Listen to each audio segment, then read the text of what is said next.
Well, without doubt, the biggest news story of the moment is the attempted sale by certain parties of the Springboks to foreign buyers. There have been some very wealthy South Africans who are not prepared to let it happen. They're trying to kibosh the proposed deal. It's a mess. But actually, it could have all been done very differently. We'll talk to Altvest's Warren Wheatley.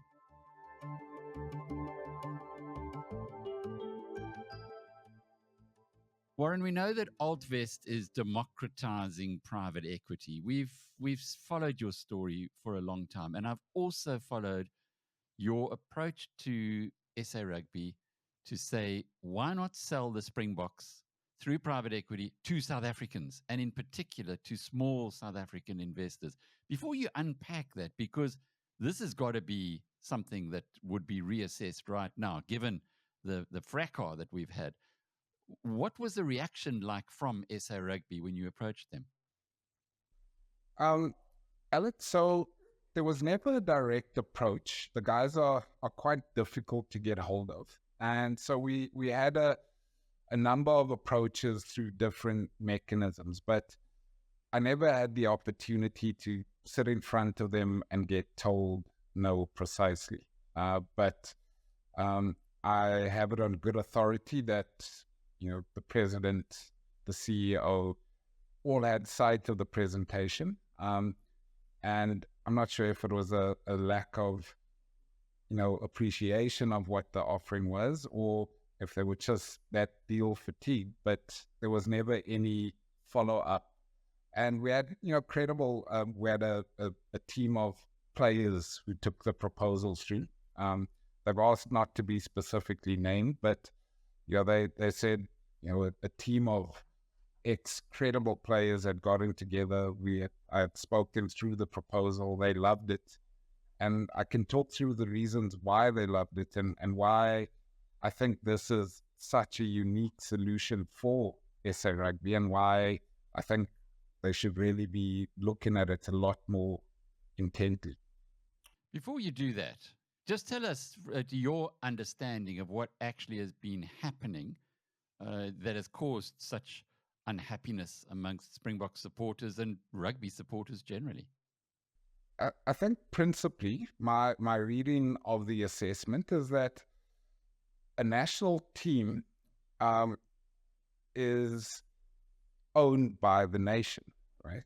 And for it to be bought by, or any component of it to be foreign owned, feels like we selling the family jewels or selling our heritage. So I think fundamentally that doesn't sit well with people. Then you can start getting into the granular aspects of the deal that a lot of people have found unpopular. Or, for example, the unions wouldn't have any further profit participation in terms of the TV rights or match revenue or merchandising revenue, as far as I can tell. I must caution that I haven't seen the final term sheet. And so most of what I'm talking about is what's been expressed in the press from people who have seen it. But also the deal seems to be largely structured in the benefit of the private equity buyer. Now, the deal, as I understand it, is that the commercial rights of SA Rugby, which would include TV rights, radio rights, match revenue, merchandising, and all those would be sold to a private equity company out of the US. They would structure a deal such that there's a big cash injection to SA Rugby, and it would be a sort of a mezzanine debt type equity structure. But at the end of the day, the private equity company would be repaid the capital they've injected and still hold 20% of the commercial rights forever. So the deal is not well structured as far as the major commentators are concerned. And there's also lack of South African participation, which a lot of people feel just grumpy about. and I think correctly so. Okay, so we have the Springboks who are winning everything in sight at the moment, who are probably peak value right now, and there is a lot of demand for sports teams. We see that with the recent takeover of Manchester United and well, the Middle Eastern sovereign funds who've bought Newcastle United and of course Manchester City and so on. Isn't there something here, though, for the South African public to become involved with? And that was the part of your deal when we spoke about it many months ago, that certainly seemed that it would resonate if the South African public were given an opportunity. And indeed, was that the part that got the former players, the former Springboks who you interacted with, that excited, but clearly the board of SA Rugby or whoever they spoke to had other ideas. So I think my proposal is quite broad. So I want to talk through it quite slowly, and hopefully, this gives people a chance to consider the merits of it. So the first thing is, it doesn't need to be a mutually exclusive deal, right? It can be done in conjunction with the private equity consortium or private equity fund. So SA Rugby board doesn't need to choose one or the other. They can do them combined. The second thing is that it creates ownership opportunities for 4 major categories of people. Number one, citizens, who I think citizens should enjoy ownership of a national treasure like the Springboks. Number two, players, and you could structure the deal such that past players are also able to participate. But imagine a player who builds the brand. When he runs onto the field and first puts on the green and gold and runs onto the field and earns his first cap, along with it earns an option to buy a share in that brand. Imagine how powerful that is. Someone who then wins caps all along his life, and each cap translates into equity ownership in the brand. That is a powerful retirement planning tool for players who have such a short time span to build up financial wealth. Thirdly, you could structure it such that the staff involved in the running of the organization, the running of the brand, the maintenance of the brand. And I'm talking about coaches, the administration staff, the board of directors, all of those could participate. And finally, and very importantly, you can allow for fans to take ownership of this. All of this could be facilitated by Altvest making a stake or a share of the private equity component available on our platform. Fans would be able to buy. And if you think about how this could change behavior, as an example, would you be, as a fan, more or less inclined to buy the original product or the original jersey? I would hazard a guess that if you own shares, you would insist on owning the original merchandise. Would you be more or less inclined to attend matches at the stadium? I would surmise that they'd be more inclined to attend matches. Would you be more inclined to watch it on the TV? Absolutely. To pass ownership to citizenship, that could be easily managed by 10 of our biggest pension funds buying stakes in these entities. You take the GEPF, you take Transnet, you take the Eskom pension fund. 4 or 5 checks of 100 million, you could include 1 million people in the ownership of this national treasure. For players, I just picture a young player winning his first cap and at the same time getting an option to buy shares, or his sponsorship, earning that share through the revenue is now going to be contributed. So I think this is a unique opportunity for SA Rugby to take a very bold step. It's admittedly complex and requires work, but nothing worth doing comes easy. It would be a world first where a sovereign asset is owned by the nation and by the fans. So it would be a world first. I think we'd lead the way in doing that. And, South Africans are good at stuff like that. And we're open to helping structure the deal. And one of the best things is we don't need to turn away the offer from Ackley or the private equity fund. We would just need to invest alongside them. And if they don't need the lion's share of the equity, we could structure a deal that is mutually beneficial and achieves all the things and ticks all the boxes that are making a lot of the stakeholders grumpy. The unions could all continue to own shares and continue to enjoy profit participation. And they could quite simply use the proceeds from the sale to reinvest into the asset. There'd be a listed Springbok share that, hopefully keeps growing in value. But, fans, instead of buying 10 flags, could buy shares in the Springbok and participate in the glory and growth of the team and the brand and everything else. So we think this is a fantastic opportunity for SA Rugby to relook at it. The nation is clearly upset. Many of the stakeholders are upset. And I think the unions are going to attempt to vote it down. It certainly looks that way. I don't think they'll reach the 75% special resolution threshold they need. It looks like half the unions are violently against the deal, particularly the bigger ones, the Sharks, the Bulls, etc. So from your perspective, Warren, Altvest is just recently listed now on the JSE, having been listed previously on the Cape Town Stock Exchange. Would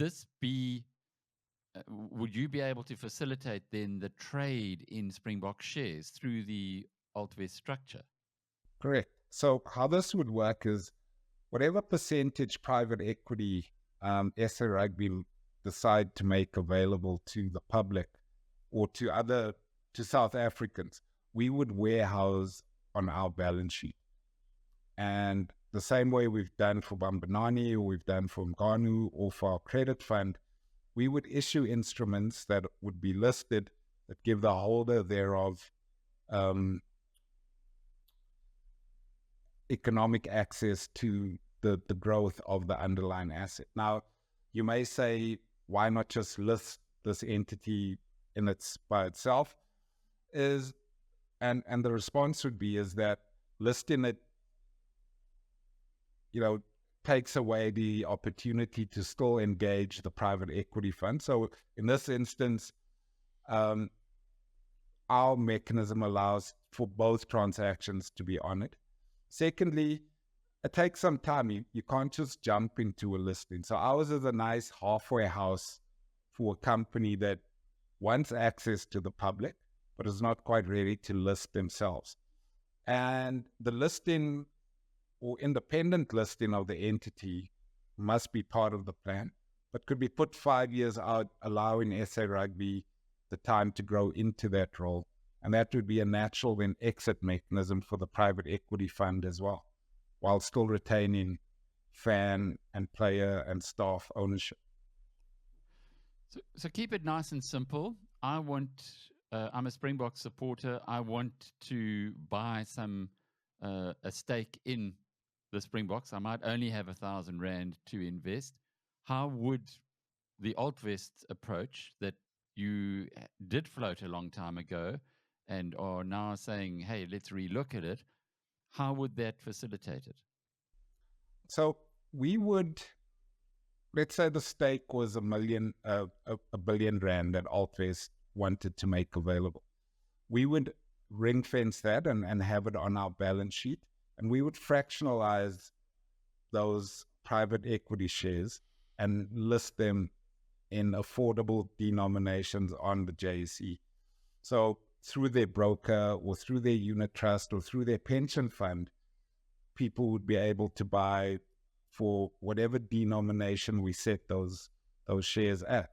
To make them affordable, we would do it at, perhaps R1 per share, and each share would give you access or economic exposure to this asset that is linked to the Springboks, whether that be the commercial rights or whatever nature that SA Rugby wants to put into that entity. We could make it available so that citizens and fans and players could own it and participate in its growth. I can almost hear now that the bankers who've been looking at this are saying, but why Altvest? Why can't we'll put a structure together. We'll do something different. We'll do it in our professional manner, in the same way as these guys seem to have the inside track on the whole private equity deal. How would you respond to them?